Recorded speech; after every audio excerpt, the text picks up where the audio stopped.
producir un cáncer posteriormente.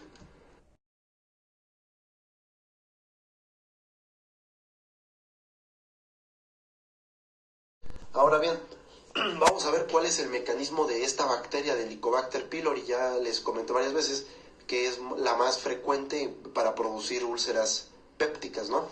Entonces, ¿cómo funciona? Bueno, la capacidad que tiene esta bacteria para inducir inflamación y estimular la liberación de citocinas contribuye a un daño de la mucosa. Asimismo, la infección en el antro del estómago genera una hipergastrinemia. ¿Qué es una hipergastrinemia? Bueno, es una entidad clínica que es muy frecuente y puede estar asociada con una hiper o hipocloridria. La exposición prolongada de las células enterocromafines de la gastrina, la gastrina recordemos que es una hormona producida por el estómago. Esto puede iniciar una cascada de hiperplasia o de neoplasia con tumores secundarios que tienen un potencial maligno. Es decir, la Helicobacter pylori sí puede generar un cáncer en el estómago.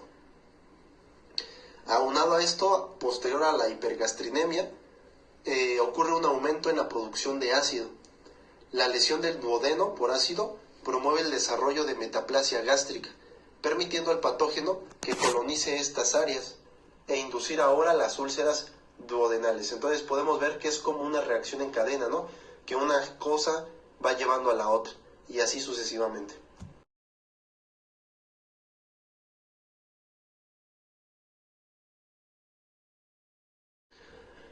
Ahora bien, ¿cuál es la patogenia de las úlceras por antiinflamatorios no esteroideos?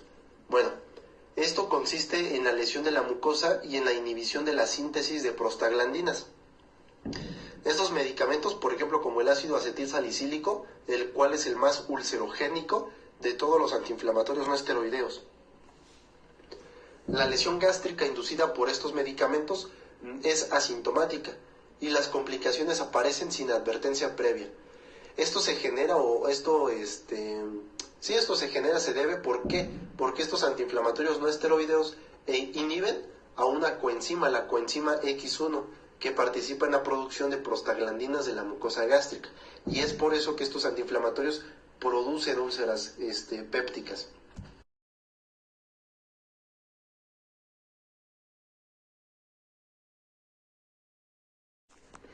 Ahora bien, vamos a ver cuáles son los síntomas. Para empezar, hay un dolor o molestias abdominales entre el ombligo y el esternón. También puede radiar hasta abajo del borde costal hacia la espalda o el hombro derecho. Es un dolor sordo, ardiente o punzante que aparece cuando el estómago está vacío. Entonces hay que prevenir que estas personas no hagan ayunos, es decir, tienen que estar comiendo de manera constante para aliviar un poquito este síntoma, ¿ok? Entonces tienen que comer pequeños volúmenes de comida, pero de manera constante. Aunado a esto, se puede generar una sensibilidad al tacto superficial o profunda en el epigastrio y ocurre una defensa muscular voluntaria.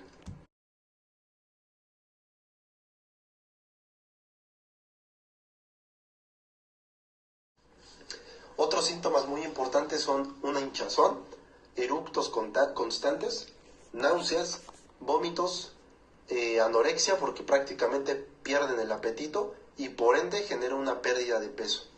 Asimismo, la pérdida de peso también puede ser por cuestiones de mala absorción. Recordemos que una úlcera pues, puede ser muy dañina.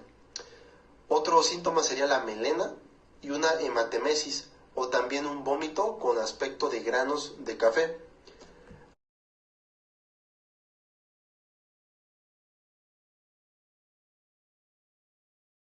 Y ahora vamos a ver las complicaciones.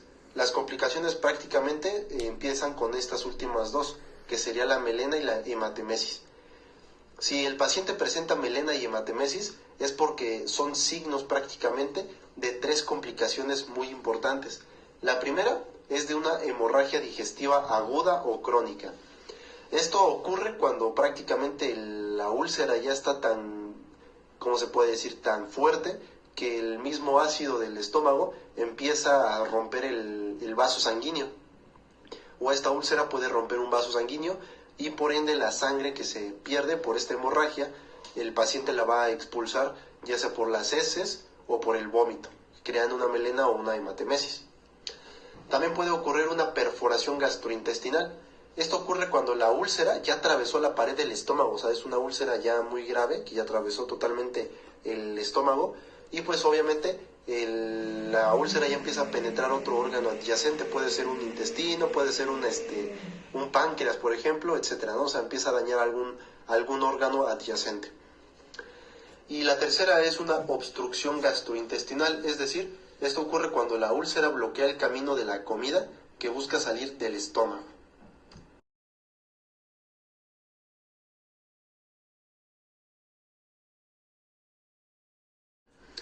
Otra complicación importante es una anemia hemorrágica posaguda, y este es el segundo diagnóstico y es el más frecuente, ocasionado por la hematemesis o la melena. Entonces estas hemorragias, estas anemias, perdón, por las hemorragias también tenemos que tener mucho cuidado con ellas. Y por último, cuando hay una perforación, los contenidos del tubo digestivo entran en el peritoneo y causan una peritonitis. Entonces, como podemos ver, una úlcera puede ser muy, muy perjudicial en todos estos aspectos.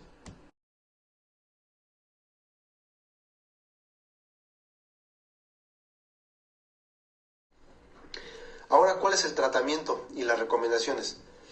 Para empezar, lo más importante que se tiene que hacer es el tratamiento médico. ¿Por qué? Porque como ya comenté, la Helicobacter pylori, que es el principal causante de estas úlceras, tiene que ser erradicado a como dé lugar por medio de antibióticos. Obviamente el medicamento va a determinar qué antibiótico es el más indicado para la persona.